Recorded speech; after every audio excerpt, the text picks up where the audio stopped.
Hey, you remember that time, you remember back when we used to live in Barcelona and we were going down to the market and you, Oh yeah. and we were walking along the side and like over the ledge, it was on like the walkway that was right on the ledge of the med, like the cliff side went down into the med. Yeah. And we were walking and you saw like next to the one favela or whatever there was a Well, small box of kittens with like a free sign on it. You remember that? favela. Yeah, a favela. They don't have favelas. Well, I don't know what it's called, but it looked like one of those. Okay. And remember, this is the thing that shocked me the most. Richard, he went over to it and he said, "Oh, look at all these cute kittens. Aw, can we keep one?"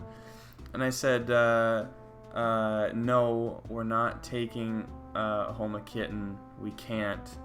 Sorry, there's just not enough space in our hotel room for a kitten or anything." And you got in such a flustered mess. You were so mad at me. You were so angry. You know, you remember what you did?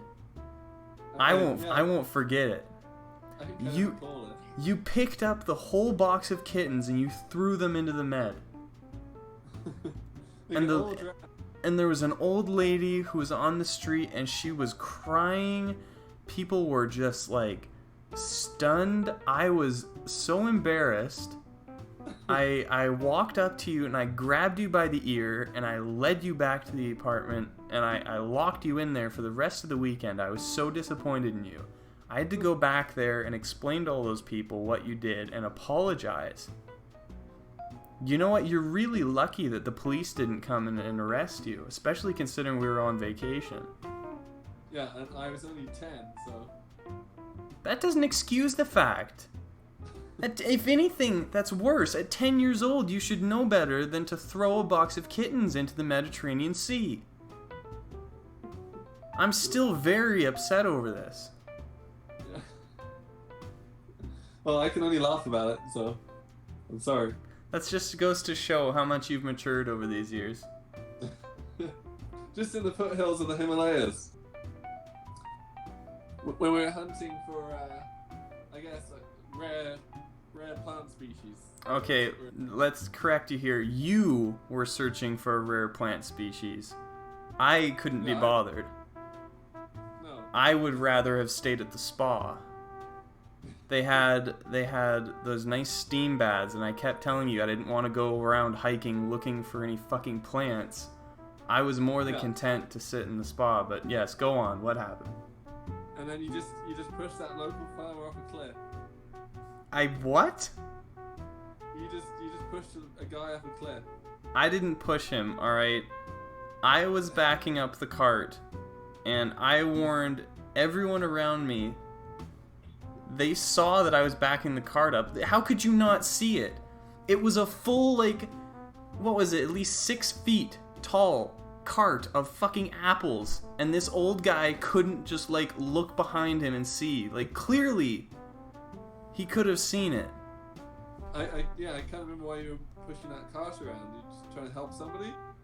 Well, yeah, because remember the little kid, he offered us to stay at the hotel because remember we didn't have enough money to stay at the spa for another night, so we had to try and bum it around on the streets to try and find somewhere to stay because our flight got delayed and the fucking airline wouldn't offer us a place to stay.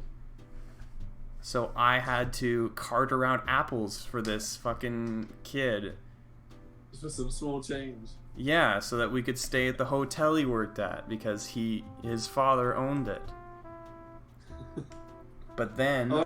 some fucking old man got in the way. Yeah. And you just pushed him off the edge of the cliff. It was honestly his fault though. Like you shouldn't be that close to the edge, especially when there isn't a railing. Right. Anyway, cut long story short, we disposed of that body. Did we though? I just seem to recall it getting buried in apples and no one could find him. Just like Yeah. conveniently covered them. That was enough. I had enough at that point. My goodness.